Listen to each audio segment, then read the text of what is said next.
I know you talk about TV shows a lot, and you do you have time to watch TV and not like reruns of stuff, or do you keep up with recent television at all? Whenever someone recommends something to me, usually what happens is someone will email me and they'll go, Dan, I've read Cosmoetica for 7 or 12 or 5 years, and I just wanted to say, I wanted your opinion on this. So they send me a link to some BitTorrent site, which I'm sometimes wary about because there could be Yeah, viruses. But or sometimes they'll send me a link to something, and for example, like The Sopranos, uh, I watched about 10 or 12 episodes of The Sopranos about 12, 15 years ago when I worked at a job doing phone work, and on lunch, HBO was playing repeats of that. And I just think that's one of the most overrated shows ever. It's not that it's a bad or terrible show, but it's an okay show. It's not the greatest show of all time.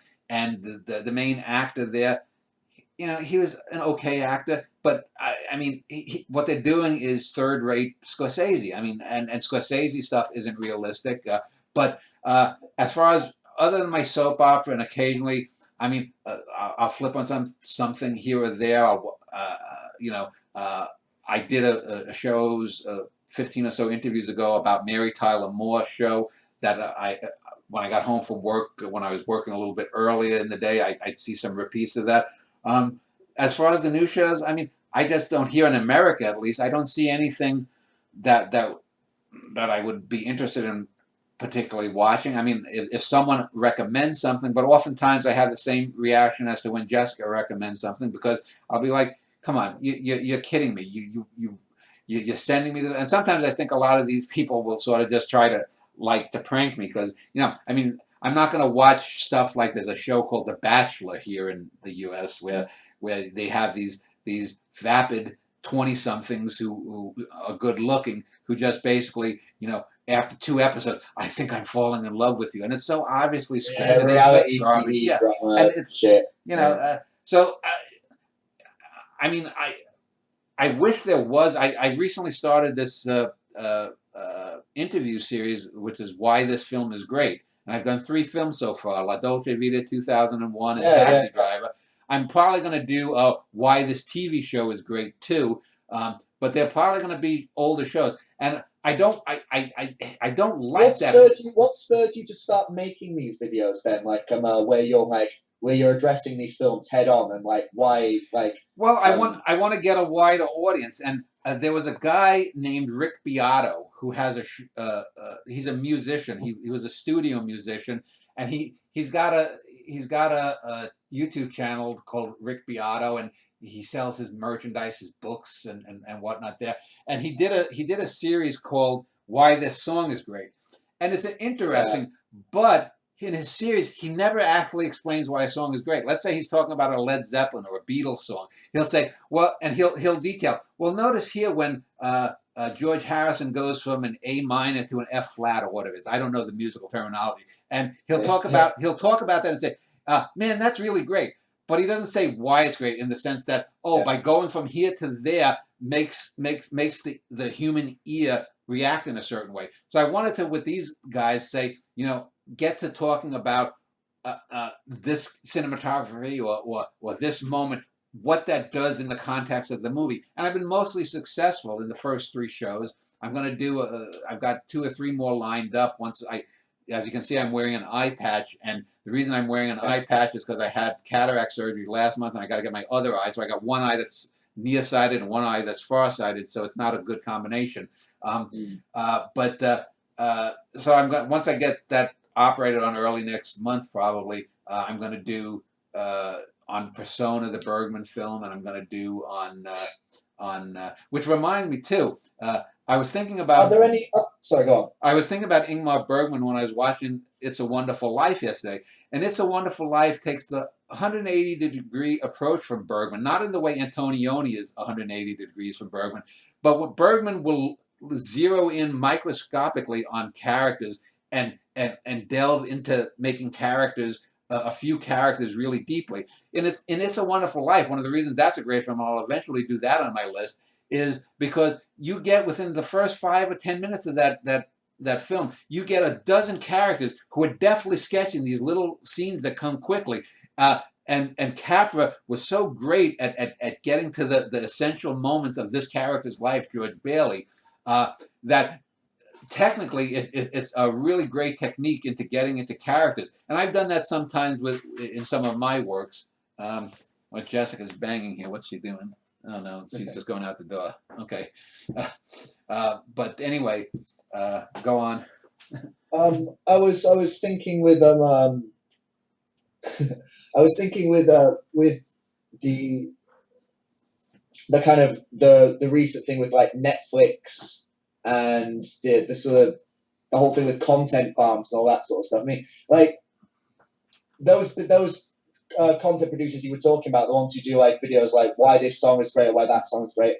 They've got like lots of flashy editing and lots of kind of like slick production style as well, I think, which sort of makes people kind of, you know, stop and share and all this other stuff because it's very consumable, it's very digestible, Yeah. it's very convenient. Whereas I think kind of like often like a big extended like multi-hour analysis is gonna kind of initially like put people off. But like, yeah, but what you get with a lot of those things is how many iterations of it, you know, explaining the ending of Taxi Driver do you need? How many times do you have to know? The making of 2001. It's the same stuff that's repeated endlessly. You know, looking into Travis Bickle or something. It's the same 25 or 30 Hollywood movies that are constantly analyzing. Or how many times you have to have a video about is Deckard really a replicant from whatchamacall, who gives a fuck? Well, like, are there any films like that you would like be like making videos about like why this film is great that we would be surprised to see, like that we would kind of not expect to be like in that canon of I'm gonna do Curse of the Cat People, which is fantastic, excellent, because that along with Godzilla's Revenge are the two best movies about a child's point of view. And Godzilla's Revenge is often slagged upon by Godzilla fans because it reuses movies from film clips from earlier Godzilla movies, and it's got the Minya character, the baby Godzilla that most people hate, and but yet, especially for me, I grew up in that kind of industrial wasteland, and it's such a because the character has to deal with school bullies, he has to deal with criminals, and he has to deal with a possible pedophile. And I've argued with this with some Godzilla enthusiasts because when I was 5 or 6 years old and I first saw Godzilla's Revenge in one of those theaters that I mentioned where I saw Jason and the Argonauts, me and my friends who were 5 and 6 years old, we knew the perverts who molested kids in the neighborhood, and we looked at that old grandpa figure who's looking after, I think it's Ishiro is the name of the character, and we said, "Uh-oh, he wants to pull Ishiro's pants down." I mean, a 5 or 6 year old, we knew that. But anyway, another one that I want to do is let's see, It's a Mad, Mad, Mad, Mad World, which I think is one of the great comedies. And it's no one would consider that really a great movie. I want to do Bresson. You mentioned I want to do Ohasar Balthazar, which I think is a really great film, and it's quite misunderstood. What I'm doing though is I'm doing initially I'm going to go through 40 or 50 films of a single director. So I did 2001, but I'm not going to do say Dr. Strangelove unless I get some real traction with the series and I go a second round and do second great film by someone. I'm gonna do for Orson Welles, instead of doing a predictable film, I'm gonna do the one Falstaff or Chimes at Midnight. Oh right, that one, yeah. I don't know if you ever seen that, but that's yeah, I've seen it. Like I'm quite iffy about Orson Welles most of the time, though, personally. But like, but the thing is, he takes a character who's really not a particularly good character in Shakespeare. His 4 or 5 appearances that he makes in Shakespeare play, he weaves them together and brings a narrative that wouldn't otherwise appear. With Kurosawa, for example, I'm not going to do one of the historical plays. I'm going to do High and Low, which I think is his best film. I'm debating on whether to do Tokyo Story or maybe early spring as the Ozu film. I'm going to do Capra. Throne of Blood, I would say, for Kurosawa. That's just that in a way. That's his most like striking film, like the use of like kabuki and Noe shit. You know, like the theater. Well, I think that's a good. I think that's more in the popcorn vein. I would, Ikiru, The Bad Sleep Well, Redbeard is also a great film. But Throne of Blood is so like expressionistic. It's like really got all that juicy. It's that hangover from silent cinema almost. It has a pulse. Well, I'm also gonna. I'll probably when I do some silent films with I'll probably do Chaplin's City Lights. Oh, great, with, great. I'll probably I'll have to see because Buster Keaton's The General. That's another fantastic silent film. Well, I think it's a good comedy, but with Buster Keaton, and I rewatched The General less than a year ago. There's never people talk about the schmaltziness of Chaplin, but that's the thing that sets him apart is that buried within some of the schmaltz there are real moments of genuine connection with characters, and you don't have that with Buster Keaton. I mean, it's a great set piece, The General. But for example, I'd sooner watch The Electric House, one of his shorts. The Electric. Yeah. Oh no, I absolutely agree. The shorts are his best work. Harold Lloyd, I'll probably do one of his silent films. Again, I'll have to rewatch some of them. I'll do. Let me think.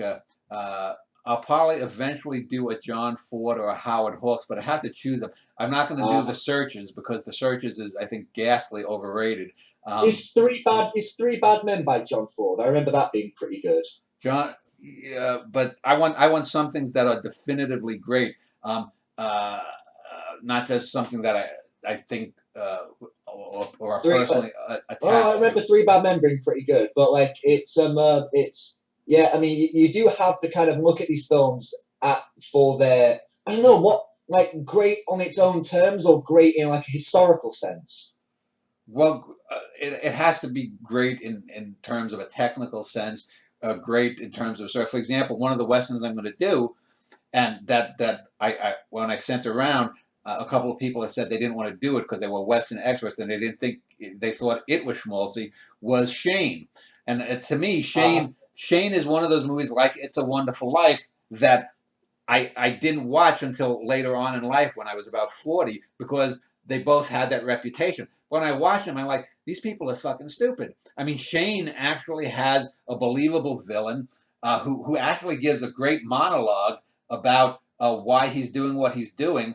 And it also has that mythic element. And if you watch Shane, one of the great uses of cinematography in Shane is with the filming of the Grand Teton Mountains. I hate when people talk about great cinematography in something like Y Tu Mama Tambien or some other where all we see is the beautiful mountains. Well, filming beautiful mountains, that's not cinematography. That's just photography. What happens in Shane is they use a what do you call a long distance lens, and the mountains get larger. They loom in the background in certain shots with the little boy and it's like it's going up to Valhalla. And Shane comes down from the mountains. We don't know anything about him, and then he exits the film going up to the mountains. So he's this mythic kind of figure there, and the characters, the family is believable. There's the slight hint that the mother has a slight attraction to Shane, but it's not made overt. Perhaps though, Dan, it is that mythic element which people find repellent as well as kind of maybe the sense of like sentiment. Like I've actually not watched Shane or read the book. There's a book, isn't there? Yeah. So I can't say with so I'm speaking purely from a position of ignorance. But like when I think of like those Western tropes, it is kind of literally the guy riding down from the mountains with Well, not in the way Shane does it. And Shane, there's a lone guy. Usually you have something like the film High Noon with Gary Cooper, where the bad guys are coming on the train to get revenge against the Gary Cooper character, and no one in town wants to stand with him. And so the bad guys loom over in that way. And I'm certainly going to do Once Upon a Time in the West by Sergio Leone.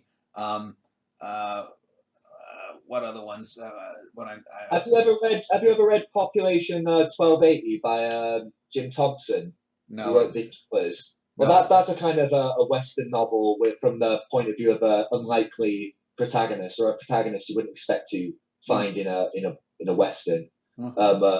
Like one of these anti-heroes, or like an intelligent, sort of despicable man.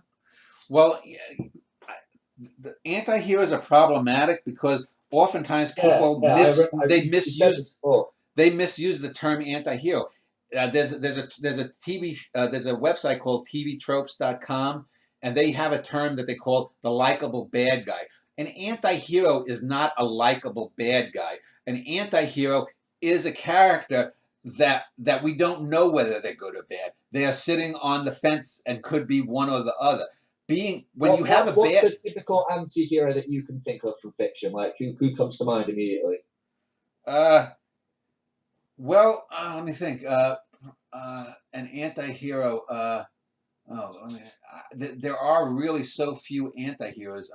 Could you think of some from your own work? I know like the idea of the hero has like been a big theme, like in Yeah, I some did. I did the anti-hero, which is the super spy, the Super Seven. I mean, Super Seven. yeah, that Is Elias Walker a an anti-hero?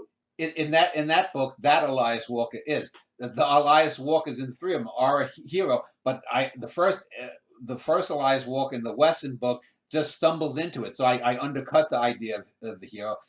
We know Elias Walker, the super spy, is an anti-hero because I don't know. Did you read that book?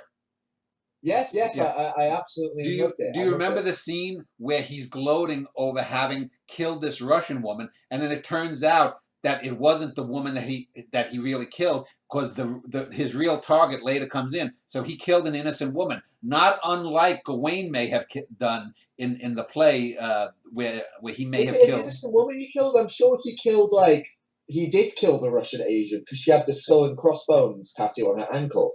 No. There's the scene where he's somewhere in Kansas or Missouri in the middle of the country, and he's to meet this woman who's a target, and he ends up killing her. And then we find out that Oh yeah, I remember the one you're talking about.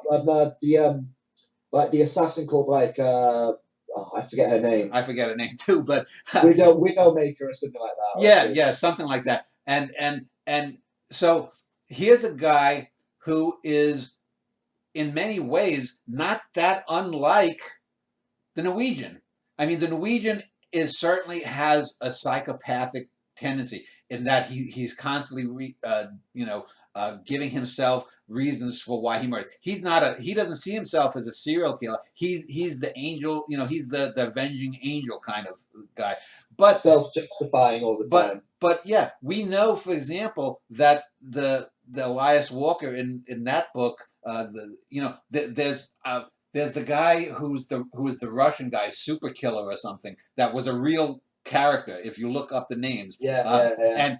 And the super spy goes in, bam, he kills off this seemingly superhuman, real life, real world guy who was killed under cloudy circumstances. So I neatly insert. There's also the really chilling scene where Elias Walker meets Ronald Halban on the beach with a little girl, which is a reworking of the very same scene from A Norwegian in the Family, except I changed the girl's name because that is being told from the super spy's point of view, whereas in A Norwegian in the Family it's being told by Manny Cole.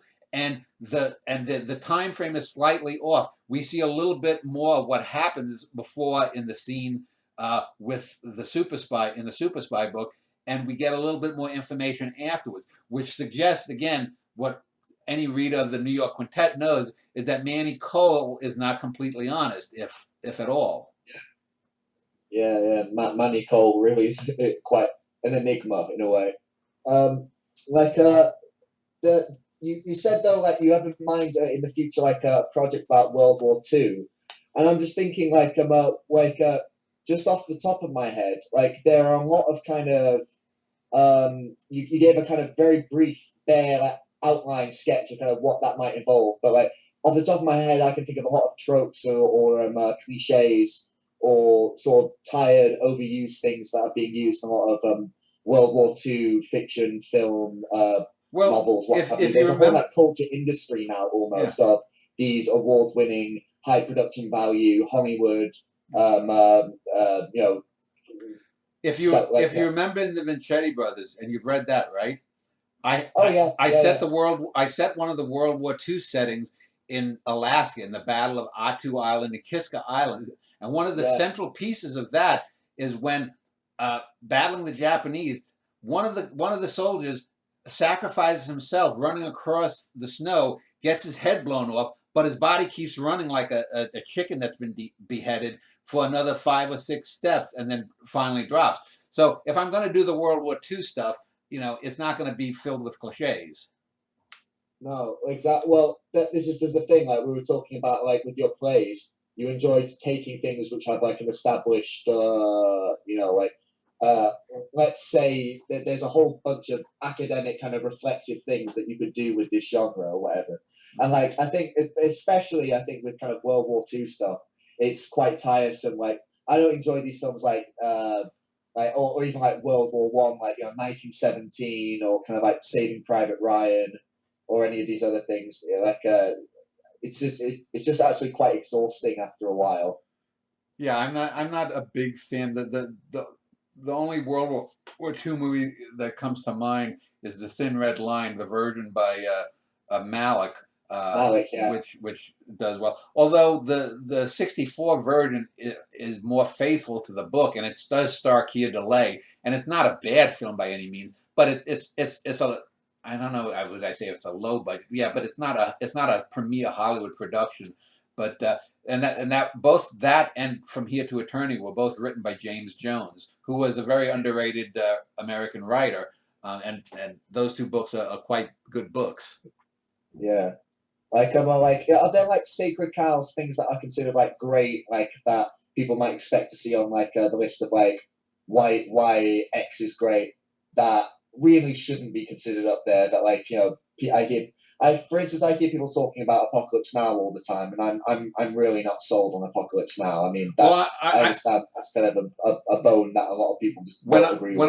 when I do Coppola, my two choices would either have been Apocalypse Now or the one with Gene Hackman, The the conversation. Conversation, and I lean towards Apocalypse Now because it's richer and deeper in the same way that I lean towards 2001 over, say, the one with Clockwork Orange or The Shining, which you could make Yeah. arguments for greatness for both of them, and I think both of them probably are great.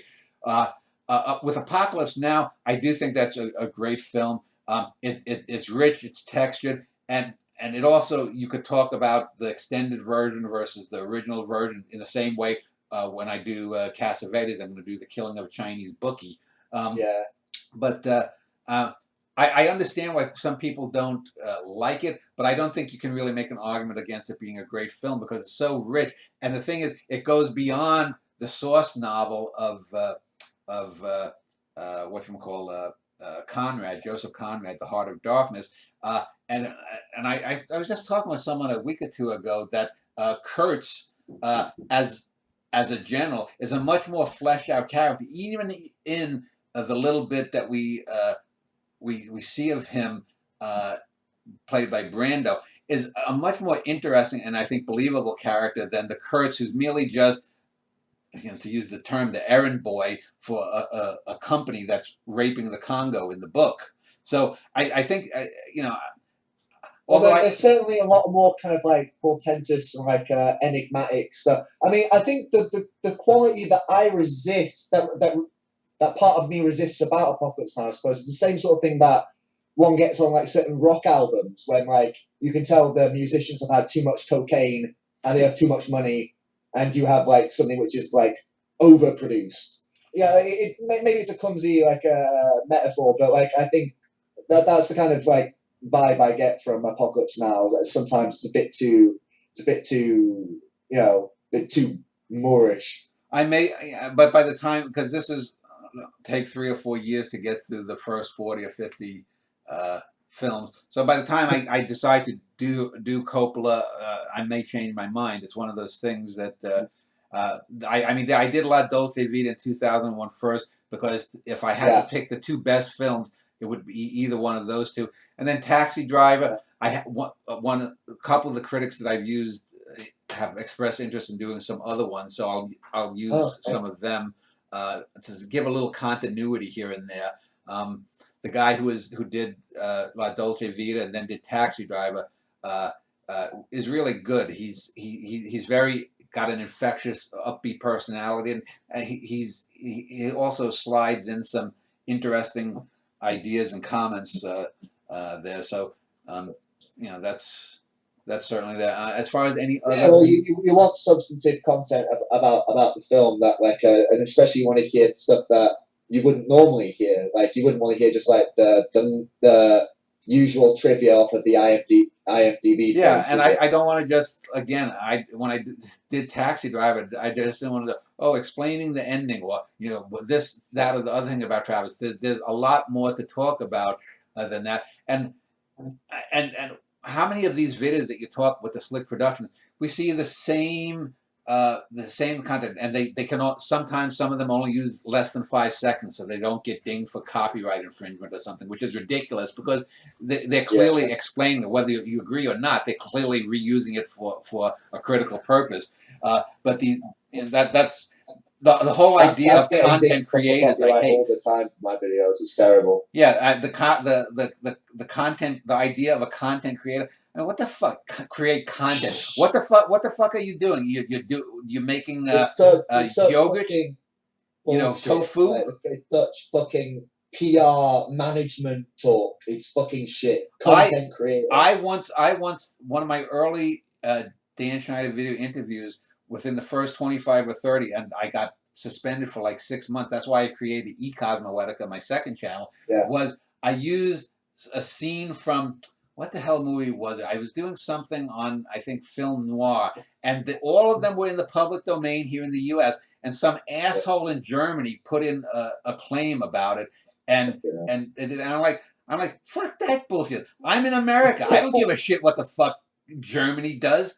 I mean, and YouTube, if it's in Germany and you see that I'm the creator in the U.S., and the thing is, I even took the clips from a YouTube thing that said it's not in copyright, that it's in public domain. So it's like the whole Google and YouTube thing. They're so fucked up, and they don't do anything. They favor such. Right now, Gutenberg and Archive.com are being hit with tons and tons and tons of lawsuits. These big, massive corporations are getting together and then launching class actions against these public domain archival indices. And the very idea of a public domain is being threatened. Yeah. Well, the whole issue of copyright I've spoken on many times. The whole thing is ridiculous. The whole Mickey Mouse thing, fucking the Walt Disney Company is the biggest issue. Just this morning, for example, I commented on Quora. I saw this piece about someone was this cute little black girl who's in her early 20s, Halle Bailey, not Halle Berry, is playing the mermaid in The Little Mermaid or something, and they were talking about her color, and I said, this would be an issue if she was cast as Napoleon Bonaparte or Catherine the Great. But she's playing a fucking cartoon. The bigger issue, I said, is why would any adult care about a Disney cartoon for kids? Well, they struck that down because I guess it's inflammatory to question the adulthood of people who are, if I'm a 55-year-old man, what am I going to get turned on by some cartoon character black girl who's a mermaid? I mean, it's ridiculous. It's what people fucking want, though. Have you seen the stuff? I haven't been able to fucking escape Hamilton. That's the fucking you can decide I don't want anything to do with this art. I don't want to have to look at it. I don't want to have to but it's just so it militates against you on social media, on every website, in all these different forums. Just hear it fucking everywhere. It's so fucking hard to get away from this big deluge of just fucking homogenized like culture where everything is just like, you know, fucking fucking American Civil War the musical on the Disney Channel, like Well, starring